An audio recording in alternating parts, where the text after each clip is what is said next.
It's time to talk about it. This might be your worst nightmare. This might turn out to your benefit. But I'll tell you right now, if you've ever DJ'd a wedding, an event, a party, anything at all, if you hear this when you get to your event, oh man, good luck. You might not even know this exists, but a decibel reader. That is something that happens at some of these venues, and it's most likely going to be a wedding.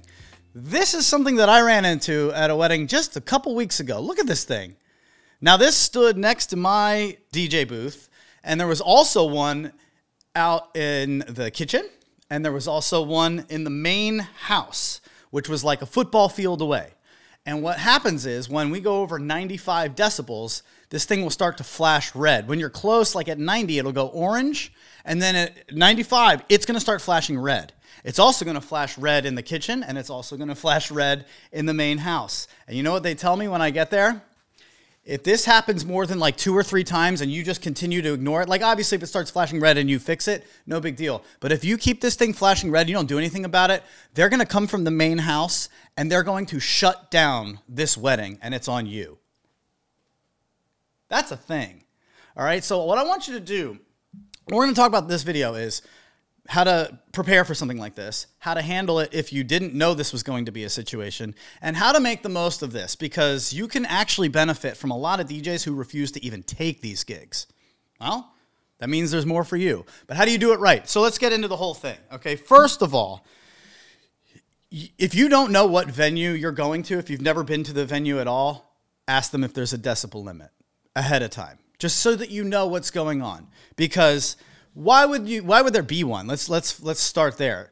A lot of times venues for weddings will be somebody will start out in the wedding industry and they're going to be like, man, there's so much money in weddings. The top money is really in owning a venue. So that's their goal. They go and find this awesome property, 6 acres, nothing but space.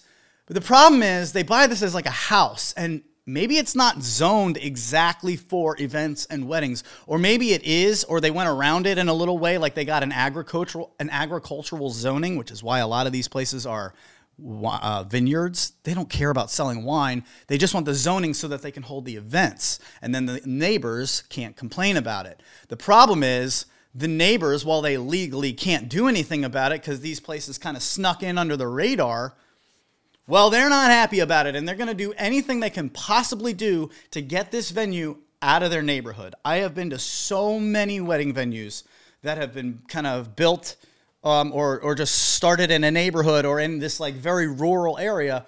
I don't care if they're a football field that way. That neighbor doesn't want it. Think about when you buy something out in the middle of the country. You don't want some wedding venue every Saturday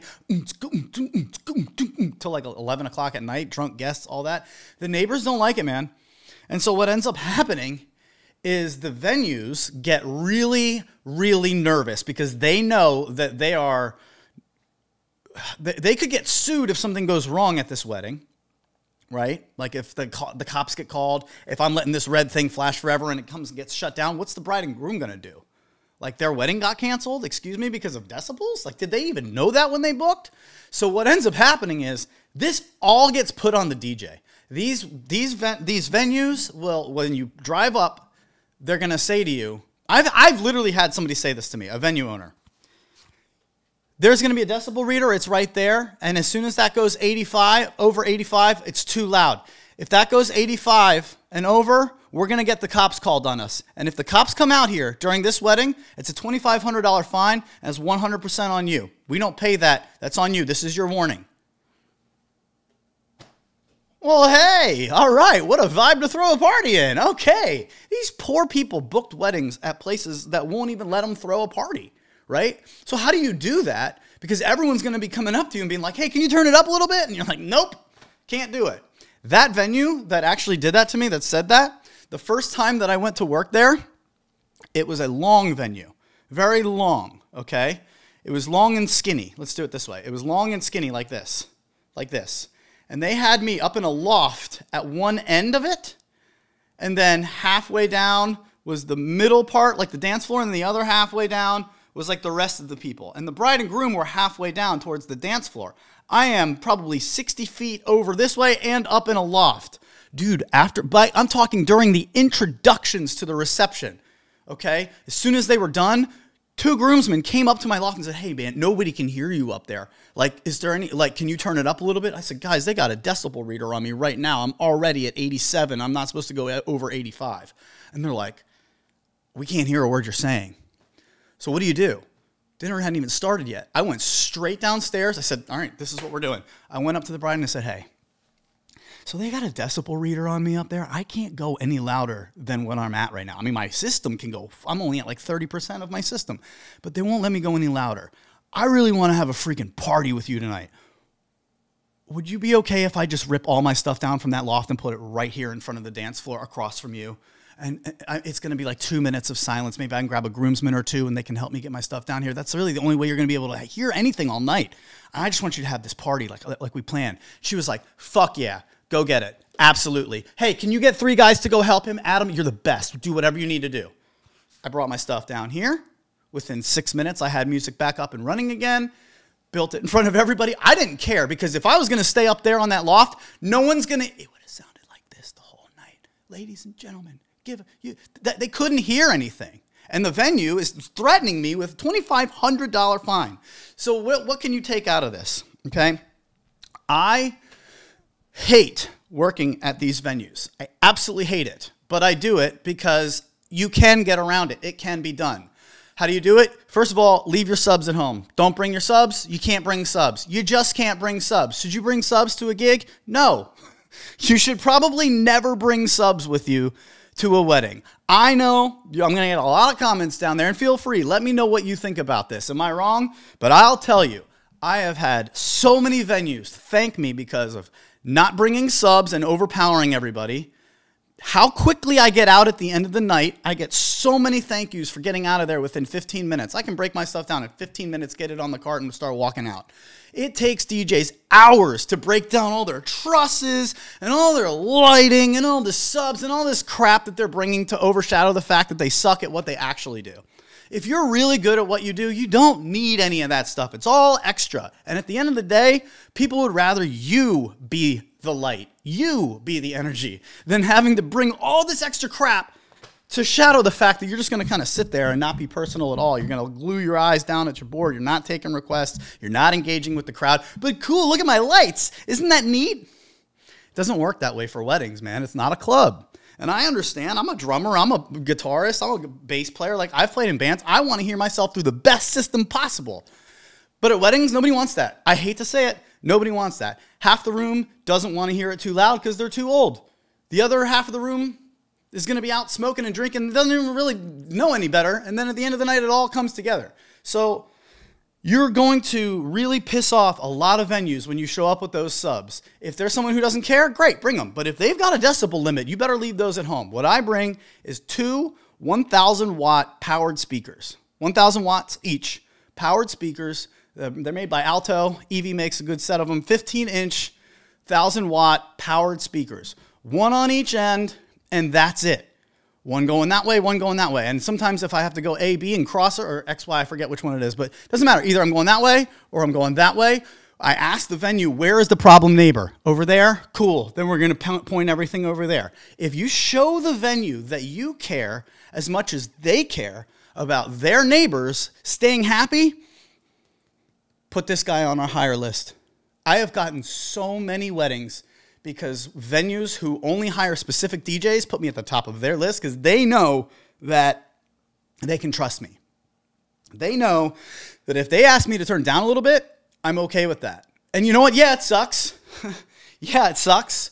But truthfully, if you place your speakers in the right place, only focus them on the dance floor. Don't worry about away from the dance floor. Just focus them only on the dance floor. It's really not the end of the world. Like at this venue, like a couple weeks ago with this red flashing thing, dude, when I have my volume up at about max of where my system could go, it was at about 97. So I had to take back like 2% of what I was capable of. That's not a big deal. It's not a big deal. It's really not. Everybody had a freaking blast. It was awesome. They want me back. Like a lot of DJs hear this about the decibel reader and they're just like, F that. Because it sucks. I mean, literally, you have to kind of just be like, like looking at it the whole time. And what I do so that I don't have to focus on it the whole time, I watch my mixer. You know how you have your green lights as far as your gain goes, your main volume, your green lights, it gets a little too loud, it's yellow, and then it's way too loud, it's clipping, it's red. I look at how many green lights I have when I'm blinking 95 at the max level. I know that around 1.5 to 2 green lights on my mixer is about 95. So I kind of know that, and then on my mixer, instead of having to watch over my shoulder all night, I just know to keep my mixer at around 1.5 green lights. That's how I do it. And that way you don't have to really worry about it too much. You kind of just make sure, because every song is a little bit different depending on where you downloaded it from. So you just kind of keep it in check. And instead of getting an attitude about it, instead of getting an ego about it, which 90% of DJs are going to do, you're going to remember this video and you're going to say, oh, there's a decibel reader here? Okay, all right. Well, instead of freaking out about it and getting all pissed off, how do I manage this the right way? Number 1, leave the subs in the car. Number 2, speaker placement. It has to be as close to the dance floor or where people need to hear it as possible. If they're going to put you in a loft and hit you with a decibel reader, ain't doing it. It can't happen. It cannot happen. Fight for yourself. Don't let them put you in that situation. If they do, you allowed it to happen, and then you're going to end up having to pull it down in the middle of the dance floor anyway. That's what I had to do first time ever. Every other time with the decibel reader, hadn't had a problem because I learned from it. I hope you learned something from this video. Speaker placement. Leave the subs in the car. Find out where your meter on your mixer is compared to the max on what your, so checking my dog, making sure he's not licking on a hotspot real quick. Making sure that your max is lined up with your meter on your mixer so that you can always just know where you are without having to look over your shoulder. And the last thing is, let your venue know, hey, I totally get it. Where is the problem neighbor? Is it that way? Is it that way? Like, get on the same page with them when you get there instead of being like, there's a decibel reader. All right, how loud? What's my max? All right, whatever. The worst thing you could do is just be like, yeah, okay, whatever. And then just ignore the venue and sit there at 105, 110, and you're just banging, banging, banging all night. Those are the vendors, the DJs that do not get hired back. I hear it all the time. Oh my God, we're so glad that we have you this week. Last weekend was such an asshole. Can you believe the guy pretended to not even speak English? I heard him all night speaking English to the bride and groom. I kept going up to him. I need you to turn it down. Turn off the subs. You're way over the limit. Oh, no hablo, no hablo, no hablo.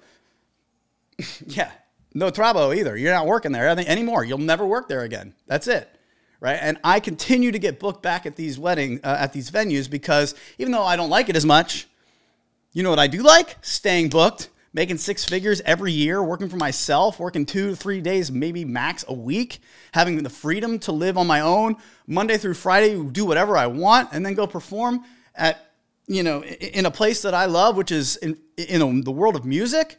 Sometimes you got to eat some shit to be able to do that. And if it means that I have to keep it down a little bit tonight and still throw a freaking party, I'm here to tell you, you can do it. Sure, it sucks.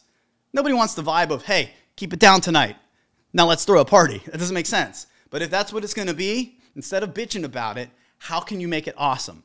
Follow the tips in this video. Keep your ego down. Get on the side of the venue. Oh man. I think I booked literally 20 weddings last year at that one venue because they trust me. And anybody who comes in, they're like, yeah, that's your DJ right there. The people are like, hey, are you somewhat competent? You sound awesome. All right, yeah, we trust them. We'll hire you. That's how it works. I would love to know what you think about this because, believe me, DJs are very opinionated about it, and they should be. You just want to do your best. How can I do my best when you're going to clamp me down at 85 decibels? Well, you just kind of alter some of the things that you can do so you can still perform and crush it no matter what situation they put you in. I hope this helps, and if it did, leave a comment. Go ahead and let me know what you think about this. How do you handle decibel readers in your situations? Because I'd love to learn something from you, too. We don't all know everything. I learned so much from all of you. Go ahead and like and subscribe. I'll see you on the next one. Good luck out there. Leave the subs in the back. You don't need them when there's a decibel reader.